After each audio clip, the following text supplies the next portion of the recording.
Fala galera, hoje é dia de Batman Ego. É uma história da DC escrita e desenhada por Darwyn Cooke no ano 2000. Depois de um acontecimento durante uma caçada, o Batman passa a refletir sobre o peso e a responsabilidade que é ser o Homem-Morcego. E essa reflexão acaba colocando Bruce Wayne frente a frente com o seu maior inimigo, ele mesmo. Mas antes de continuar, se inscreve no canal se você ainda não é inscrito, já deixa seu like pra não esquecer depois e me segue nas redes sociais. E agora sim, vamos pra história, senta aí. Senta que lá vem a história.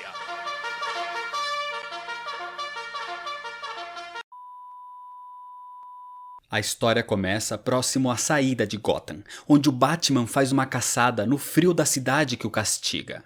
O Coringa cometeu uma chacina durante um evento beneficente. 27 pessoas foram mortas. Algo terrível, mas que o Batman, infelizmente, parece que já está habituado. Como se cada nova atrocidade fosse o eco de uma arma há muitos anos disparada.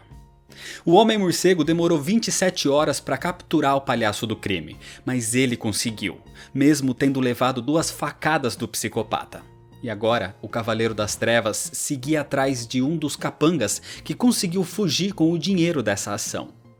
O Batman sangrava, o seu braço estava péssimo, mas ele seguia o carro de Buster Snips.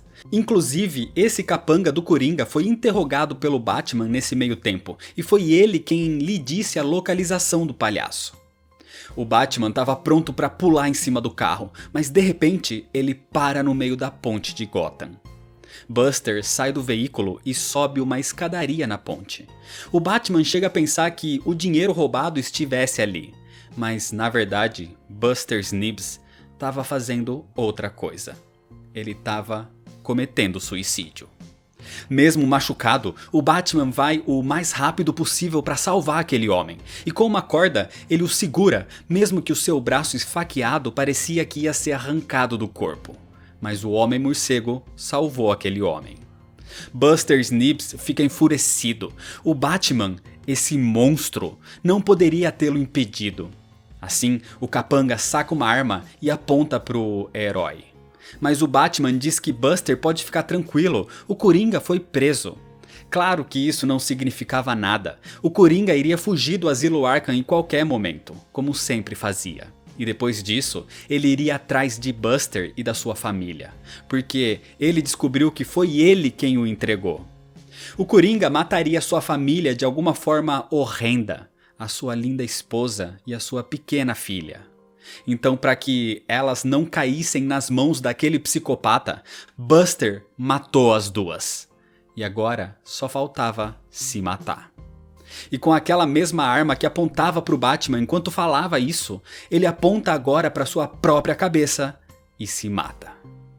O Batman fica chocado com isso e volta para a Batcaverna totalmente perturbado enquanto dirige o Batmóvel. Ele reflete no caminho como aquelas mortes, tanto de Buster quanto da sua mulher e filha, são culpa dele, culpa das suas ações. Talvez a existência do Batman fosse um mal maior para Gotham. Na Batcaverna, sem o seu uniforme, Bruce vê a imagem dos seus pais e diz que os decepcionou. No passado, sempre que Bruce se perdia nos seus sentimentos, ele conversava com a figura dos pais e logo se acalmava. Mas hoje não. Pessoas morreram e a culpa é dele. E por essa dor que sentia, depois de pensar muito, ele decide que não podia mais ser o Batman. No meio desse pensamento, uma voz chama Bruce de tolo. Ele não sabe o que é dor. E quem diz isso pra ele é o próprio Batman. Surge uma figura toda obscura, como se o uniforme do Homem-Morcego tivesse ganhado vida, falando com Bruce Wayne. E ele sabe porque essa figura tá ali. Bruce andou vendo as fotografias com os pais tiradas num Natal. O Natal era sempre pior para Bruce, quando ele mais sentia falta. Quando ele sonhava como seria ter crescido com os pais. Bruce diz que aquele Batman ali não é real. Deve ser algum truque do espantalho, alguma coisa do tipo. Mas isso não era um truque. O Batman realmente estava ali atormentando e aterrorizando Bruce Wayne. O Batman não é um traje que Bruce pode simplesmente tirar e descartar, ou desistir. O Batman é algo que tá com Bruce desde que ele era só um garotinho, desde uma noite de Natal. Quando criança, na mansão Wayne, Bruce abre os presentes da árvore e um deles era um boneco do seu herói favorito, o Zorro. O pequeno Bruce estava muito feliz naquele momento, com o presente que queria, com uma família que o amava. Thomas Wayne presenteia Martha naquele dia com um colar de pérolas. E durante a noite, todos se juntam à mesa para a ceia. Tudo parecia bem, mas Thomas, um médico, recebe uma chamada de urgência. Um dos seus pacientes estava morrendo e ele precisa ajudar. Thomas tinha prometido passar aquele dia com seu filho, e então, para animá-lo, ele leva Bruce junto. Chegando no local, na casa do paciente, Bruce fica no carro enquanto espera, mas Thomas demora muito e o garoto ficou entediado ali. Dentro da casa, Thomas fazia de tudo para salvar a vida do paciente, mas não tinha mais nada que pudesse fazer. O homem morre. E Bruce entra ali bem nesse momento. Essa foi a primeira vez que Bruce Wayne viu alguém morto. No caminho para casa, o garoto pergunta para o pai se algum dia ele e a sua mãe também vão morrer. Então Thomas lhe explica que sim, todos morrem algum dia, mas isso ainda estava bem longe de acontecer. Bruce pede para que o pai lhe prometa isso, e Thomas promete. Mais tarde, já deitado para dormir, Bruce continua pensando nisso, e foi nesse instante que o Batman nasceu. Ele ainda não tinha esse nome, nem um rosto, um uniforme, nem nada do tipo, mas esse sentimento já tinha surgido. E ele explodiu quando uma arma foi disparada e Bruce perdeu os pais. A partir daquele momento, esse sentimento esteve sempre presente na vida do garoto. Foi isso que o controlou, que o fez criar o símbolo do Batman futuramente. Esse sentimento que Bruce sentiu quando soube que a morte existia. Isso era o medo. O Batman existe por causa do medo. É o medo que faz com que o Batman continue. É isso o que ele causa nos bandidos. No começo era só Bruce e o medo, até que ele começou a buscar por aliados como Gordon e Dick Grayson. A presença do Batman causou uma queda relevante na criminalidade, mas causou o surgimento de criminosos extremos, os supervilões, indo desde Hugo Strange, Espantalho, Mulher-Gato ou Pinguim.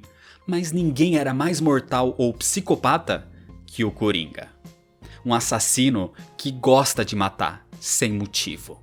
Então a única forma de acabar com isso era matando o Coringa.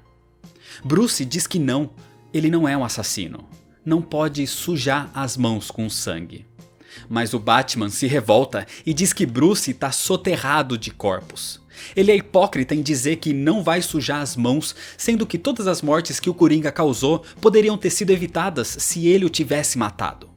Inclusive, possivelmente, foi ele quem criou o monstro, já que foi numa caçada na Ace Chemicals, onde o Batman surgiu, que o capuz vermelho caiu num tanque de ácido, e de lá quem saiu foi o Coringa. Cada vez que o palhaço do crime é capturado, sendo mantido vivo e ele consegue fugir para matar, essa morte cai no código de honra de Bruce. Bruce diz que a tragédia atinge qualquer um. A diferença é como essa pessoa vai arcar com o fardo.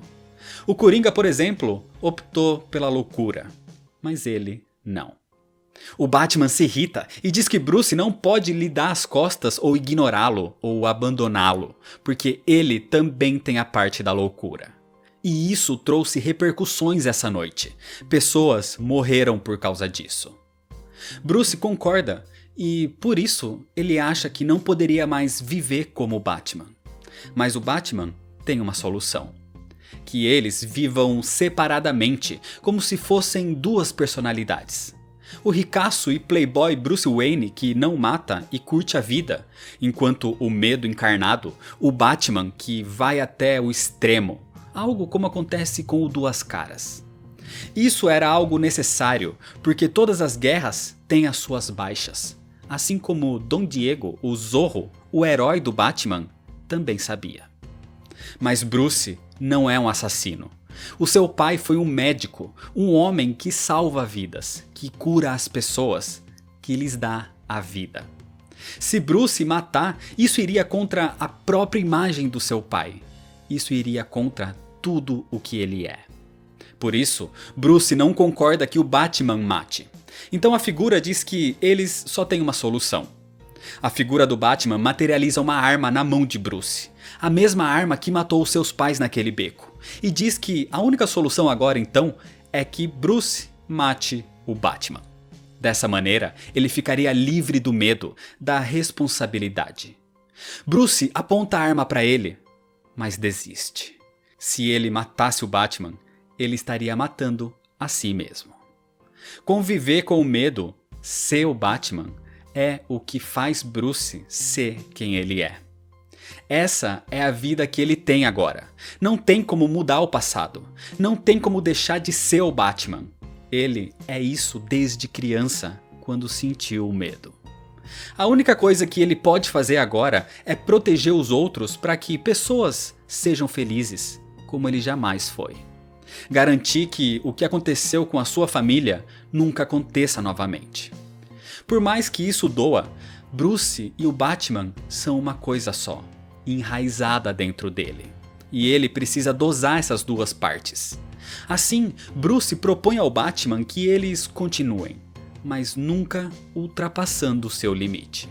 Assassinato é a única coisa que os separa de outros psicopatas, porque por mais que o Batman seja um símbolo do medo, ele também é um símbolo da esperança. Assim, o Batman concorda e Bruce concorda em arcar com as suas responsabilidades, tornando os dois em um só mais uma vez. Na noite seguinte, o Coringa foge mais uma vez e faz reféns numa casa noturna. O comissário Gordon espera do lado de fora com os policiais, mas sem sinal do Batman. Quando de repente, o Homem-Morcego entra em contato pedindo desculpa pela demora. Ele teve alguns problemas, mas agora estava a caminho, enquanto olhava para aquela foto com os pais naquele Natal. Uma imagem de medo e de esperança. Assim como é o Batman. E é desse jeito que termina a história. Batman Ego é basicamente uma viagem na mente de Bruce Wayne que explica por que ele é o Batman. A arte da HQ tem um charme único.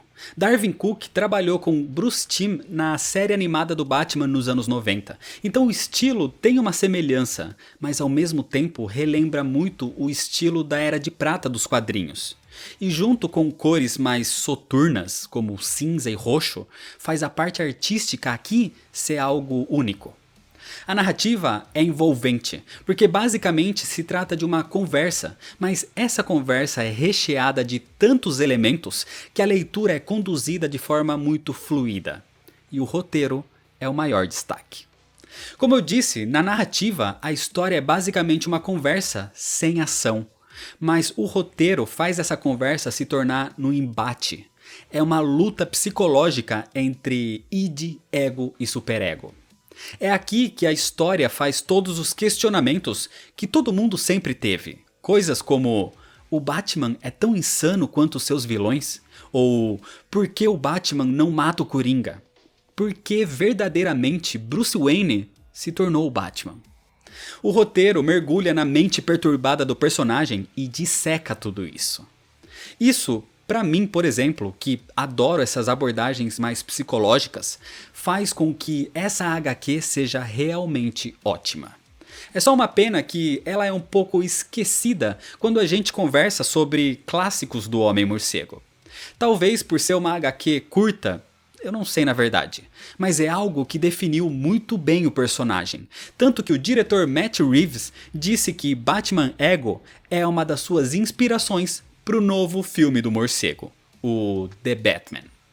Enfim, esse é realmente um quadrinho que deveria ser lido, porque é muito mais interpretativo. E com isso, você vai poder perceber a fundo quem é o Batman. Então é isso, se você ainda não é inscrito, se inscreve no canal, deixa seu like se você gostou, me segue nas redes sociais pra ficar por dentro das novidades e compartilha esse vídeo com seus amigos. Muito obrigado, valeu e até mais.